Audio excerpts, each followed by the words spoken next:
నార్త్లో you go to Bihar, you go to UP, Chhattisgarh, Odisha, west Bengal, వీళ్ళందరూ కూడా బీటెక్ కంటే బీఎస్సీ బీకామ్ బీఏకి ఎక్కువ ప్రిఫరెన్స్ ఇస్తారు.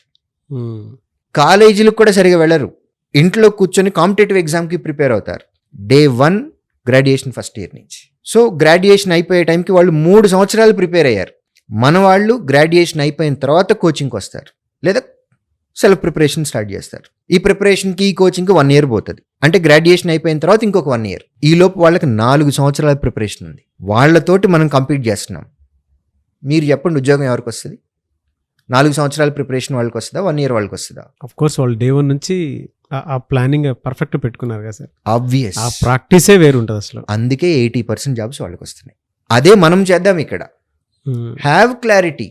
గ్రాడ్యుయేషన్ అయిపోయాక ఏం చేద్దాం, పీజీ అయిపోయాక ఏం చేద్దాం, ఉద్యోగమా, ప్రైవేటా, ఓకే, పబ్లిక్ సెక్టరా, కాంపిటీషన్ ఇట్లా ఉంది. డే 1 నుంచి ప్రిపరేషన్ స్టార్ట్ చేయండి. ఎక్కువ టైం అక్కర్లేదు నాగరాజు గారు, 2 గంటలు రోజుకి, నాట్ ఎ బిగ్ డీల్. 2 గంటలు రోజు చదువుతూ వెళ్తూ ఉంటే గ్రాడ్యుయేషన్ అయిపోయిన తర్వాత నుంచి గ్యారంటీగా 1 yearలో ఉద్యోగం తెచ్చేసేయచ్చు.